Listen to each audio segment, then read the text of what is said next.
నార్మల్గా IPL mega auction వస్తుందంటే చాలా మందికి ఆసక్తి ఉంటుంది. ఎందుకంటే మినీ ఆక్షన్తో కంపేర్ చేసుకుంటే మెగా ఆక్షన్లోకి చాలా పెద్ద ప్లేయర్స్ వస్తూ ఉంటారు. అయితే ఈసారి ఐపీఎల్ 2025 మెగా ఆక్షన్ ఇంకా స్పెషల్గా ఉండబోతుంది. ఎందుకంటే రాబోయే మెగా ఆక్షన్లోకి పెద్ద ప్లేయర్స్ మాత్రమే కాదు, కొంతమంది పెద్ద క్యాప్టెన్స్ కూడా రాబోతున్నారు. సో ఇప్పుడైతే మనం ఐపీఎల్ 2024లో తమ ఫ్రాంచైజీలకు క్యాప్టెన్సీ చేసి ఇప్పుడు మెగా ఆక్షన్లోకి మాత్రం రాబోతున్న టాప్ 5 క్యాప్టెన్స్ ఎవరో తెలుసుకుందాం. నెంబర్ 5 శిఖర్ ధవన్. ఈ వెటరన్ ప్లేయర్ని అయితే పీబీకేఎస్ టీం ఆల్మోస్ట్ 2 సంవత్సరాల పాటు తమ క్యాప్టెన్గా పెట్టుకున్నారు. సీజన్ స్టార్ట్ కాకముందు ఐపీఎల్ 2023 అండ్ ఐపీఎల్ 2024 ఈ 2 సీజన్స్కు కూడా అతన్ని క్యాప్టెన్గా పిక్ చేసుకున్నారు. బట్ అఫ్కోర్స్ సీజన్ స్టార్ట్ అయిన తర్వాత ఇంజరీస్ కారణంగా అతను తప్పుకున్నాడు. అతని ప్లేస్లో శామ్ కరణ్ క్యాప్టెన్సీ చేశాడు. బట్ ఒరిజినల్గా చూసుకుంటే పీబీకేఎస్ టీం ముందు ధావన్ని క్యాప్టెన్గా అనౌన్స్ చేశారు. బట్ మన గబ్బర్ అయితే మరోసారి పీబీకేఎస్ టీంకు క్యాప్టెన్గా కనిపించే అవకాశాలు లేవు. ఎందుకంటే పంజాబ్ కింగ్స్ టీం అతని మెగా ఆక్షన్లోకి రిలీజ్ చేయబోతుంది. అండ్ దీనికి మేజర్ రీజన్ శిఖర్ ధవన్ యొక్క age and fitness. So present అయితే ధవన్ ఏజ్ 38 years అండ్ అతని ఫిట్నెస్ చూసుకుంటే సీజన్ మొత్తానికి అందుబాటులో ఉండట్లేదు. దీంతో పీబీకేఎస్ టీం శిఖర్ ధవన్ ఆక్షన్లోకి వదిలేసి వేరే కొత్త క్యాప్టెన్ కొనడమో లేకపోతే శామ్ కరణ్నే క్యాప్టెన్గా పెట్టుకునే అవకాశాలు కనిపిస్తున్నాయి. Number 4 ఫ్యాఫ్ du Plessis. ఈ సౌత్ ఆఫ్రికా సూపర్ స్టార్ అయితే ఆర్సీబీ టీంకు 3 సీజన్స్ పాటు క్యాప్టెన్సీ చేశాడు. బట్ 3 సీజన్స్లో ఆర్సీబీ టీం ఒక్కసారి కూడా కప్ గెలవలేదు. ఇన్ఫాక్ట్ ఫైనల్ వరకు కూడా వెళ్ళలేకపోయింది. సో దీంతో ఆర్సీబీ టీం ఐపీఎల్ 2025 నుండి తమ క్యాప్టెన్ని మార్చాలని చూస్తుంది. ఎస్పెషల్లీ ప్రజెంట్ ఫ్యాఫ్ డు ప్లెసిస్ యొక్క ఏజ్ చూసుకుంటే 40 టచ్ అయిపోయింది. ఇన్ఫాక్ట్ నెక్స్ట్ ఏజ్ జోలో వచ్చేసరికి అతని ఏజ్ 41కి వెళ్ళిపోతుంది. సో ఆర్సీబీ టీం అయితే 40 years ఉన్న ఒక ఫారెన్ ప్లేయర్ను రిటైన్ చేసుకుని అతనికి క్యాప్టెన్సీ ఇచ్చే సాహసం చేయకపోవచ్చు. అదే మేబీ మంచి క్రేజ్ ఉన్న ఇండియన్ ప్లేయర్ అయితే ఏజ్ ఉన్నా సరే ఇలా చేసి ఉండేవారు. బట్ ఫ్యాఫ్ డు ప్లెసిస్ ఒక ఫారెన్ ప్లేయర్ కావడంతో అతని రిటైన్ చేసుకునే అవకాశాలు చాలా తక్కువగా ఉన్నాయి. దీంతో 3 ఏళ్ల పాటు ఆర్సీబీ టీంకు క్యాప్టెన్సీ చేసిన అతను ఈసారి మాత్రం మెగా ఆక్షన్లోకి వచ్చే అవకాశాలు పుష్కలంగా ఉన్నాయి. బట్ ఎనివే రీసెంట్గా ఫ్యాఫ్ యొక్క ఫామ్ చూసుకుంటే చాలా అద్భుతంగా ఉంది. ఎంఎల్సీ టోర్నమెంట్లో బ్యాటింగ్ విధ్వంసం చేశాడు. అసలు ఎవరు ఎక్స్పెక్ట్ చేయని విధంగా టాప్ స్కోరర్గా నిలిచాడు. సో మేబీ ఆర్సీబీ టీం దీన్ని దృష్టిలో పెట్టుకుని ఫ్యాఫ్ను మళ్ళీ బైబ్యాక్ చేసే అవకాశాలు ఉంటాయి.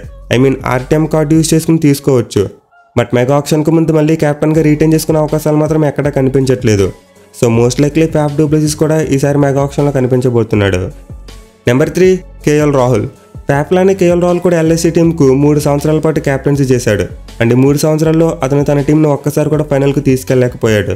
సో కేఎల్ రాహుల్ క్యాప్టెన్సీ విషయంలో లక్నో టీం అయితే కొంతవరకు అసంతృప్తిగానే ఉంది. ఇన్ఫాక్ట్ ఐపీఎల్ 2024లోనే చూసాం, వాళ్ళ ఓనర్ సంజీవ్ గోయంకా కెమెరాస్ ముందే కేఎల్ రాహుల్ను మందలించాడు. సో ఇన్సిడెంట్ తర్వాత కేఎల్ రాహుల్ ఫ్యాన్స్ అంతా అతను ఎల్ఎస్జీ వదిలేయాలని చెప్పి గట్టిగా ట్రెండ్ చేశారు.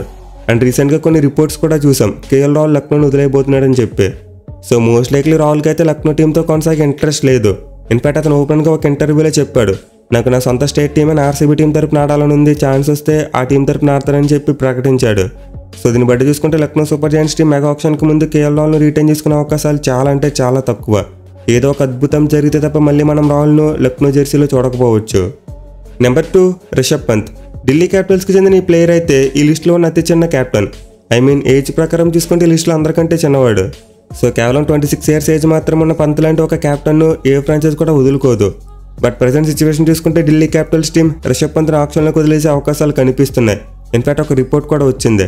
సో మనం ఆల్రెడీ రీసెంట్గా చూసాం, ఢిల్లీ క్యాపిటల్స్ టీం తమ కోచింగ్ స్టాఫ్ మొత్తాన్ని మార్చేస్తుంది. అండ్ ఇందులో భాగంగానే వాళ్ళ క్యాప్టెన్ కూడా మార్చాలనుకుంటుందంట. అండ్ దీనికి ఆబ్వియస్ రీజన్ వాళ్ళకి సక్సెస్ రావట్లేదు. గత 3 ఏళ్ళుగా చూసుకుంటే ఢిల్లీ క్యాపిటల్స్ టీం చాలా పూర్గా పెర్ఫామ్ చేస్తుంది. ఇన్ఫాక్ట్ వాళ్ళకి అసలు స్టార్టింగ్ నుండి ఒక కప్ కూడా లేదు. సో వీటన్నిటిని దృష్టిలో పెట్టుకుని ఐపీఎల్ 2025 ఒక కొత్త నోట్తో ఢిల్లీ క్యాపిటల్స్ టీం స్టార్ట్ చేయాలని చూస్తుంది. అండ్ ఇందులో భాగంగానే వాళ్ళ క్యాప్టెన్ని మార్చాలనుకుంటున్నారు. మెయిన్లీ పర్టికులర్గా ఒక రిపోర్ట్లో ఇలా చెప్పారు, ఢిల్లీ క్యాపిటల్స్ యాజమాన్యం రిషబ్ పంత్ యొక్క క్యాప్టెన్సీతో సంతృప్తిగా లేదంట. దీనివల్ల అతని మెగా ఆక్షన్లోకి వదిలేసి వేరే క్యాప్టెన్ వెతుక్కునే ప్రయత్నం చేయబోతున్నారంట. సో ఇదే కనుక నిజమైతే రిషబ్ పంత్ మెగా ఆక్షన్లో ఒక హాట్ పిక్లా మారిపోతాడు.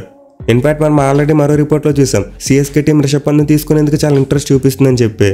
సో ఓవరాల్గా రిపోర్ట్స్ అన్ని బట్టి చూసుకుంటే రిషబ్ పంత్ మెగా ఆక్షన్లోకి రావడానికి ఛాన్సెస్ చాలా ఎక్కువగా ఉన్నాయి. నెంబర్ 1 హార్దిక్ పాండ్యా. ఈ లిస్టులో ఈ పేరు ఉండడం చాలా మందికి ఆశ్చర్యాన్ని కలిగించవచ్చు.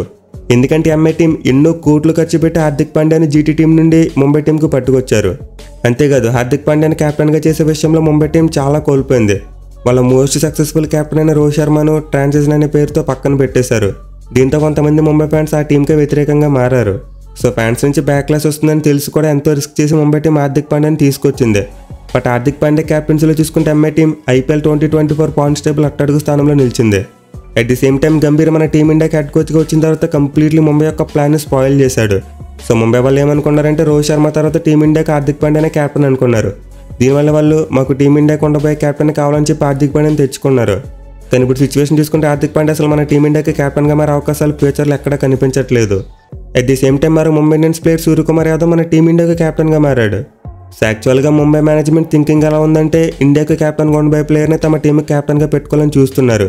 దీంతో ఇప్పుడు మళ్ళీ హార్దిక్ పాండ్యాని పక్కన పెట్టేసి సూర్యని కెప్టెన్గా చేసేందుకు పుష్కలంగా అవకాశాలు కనిపిస్తున్నాయి. ఇన్ఫాక్ట్ ఒక రూమర్ కూడా వచ్చింది, ముంబై ఇండియన్స్ టీం హార్దిక్ పాండ్యాని మెగా ఆక్షన్లోకి రిలీజ్ చేయబోతుందంట. సో తమ టీంకి ఎంతో సక్సెస్ అందించిన రోహిత్ శర్మ లాంటి ప్లేయర్ని చాలా ఈజీగా ముంబై టీం పక్కన పెట్టేసింది. అంటే ఇప్పుడు ఆ రూట్లోనే హార్దిక్ పాండ్యాని పక్కన పెట్టడానికి అసలు ఎక్కడ కూడా థింక్ చేయరు వాళ్ళు. చాలా ఈజీగా క్యాప్టెన్సీలో మార్పు చేసేయవచ్చు. పైగా ముందే చెప్పుకున్నాం, ఏడాది ఐపీఎల్ ముంబై టీం చాలా వర్స్ట్గా పెర్ఫామ్ చేసింది. సో వీటన్నింటి బట్టి చూసుకుంటే మేబీ హార్దిక్ పాండ్యా కూడా మెగా ఆక్షన్లోకి వచ్చే అవకాశాలు పుష్కలంగా కనిపిస్తున్నాయి. సో గైస్ ఐపీఎల్ 2024లో క్యాప్టెన్స్గా ఉంటూ ఈసారి మెగా ఆక్షన్లోకి వచ్చే అవకాశాలు ఉన్న టాప్ 5 క్యాప్టెన్స్ అయితే వీళ్ళు. ఇక వీళ్ళతో పాటు ఆబ్వియస్లీ రోహిత్ శర్మ కూడా ఖచ్చితంగా ఆక్షన్లోకి వస్తాడు. బట్ మన హిట్మెన్ ఐపీఎల్ 2024లో ఏ టీంకు క్యాప్టెన్గా లేడు, దీనివల్ల అతని లిస్టులో పెట్టలేదు. కానీ ఆనరబుల్గా మెన్షన్ చేసుకోవాలి కాబట్టి హిట్మెన్ గురించి చెప్తున్నా. సో రోహిత్ శర్మ ముంబై టీంతో తెగతింపులు చేసుకోబోతున్నాడని చెప్పి ఆల్రెడీ చాలా రిపోర్ట్స్ వచ్చాయి. అండ్ ఎవరు నిజమైతే ఖచ్చితంగా రోహిత్ శర్మ మెగా ఆక్షన్లోకి వస్తాడు. ఒకవేళ అది జరిగితే అతను ఆక్షన్లో ఉండబోయే ది బిగ్గెస్ట్ క్యాప్టెన్గా మారిపోతాడు.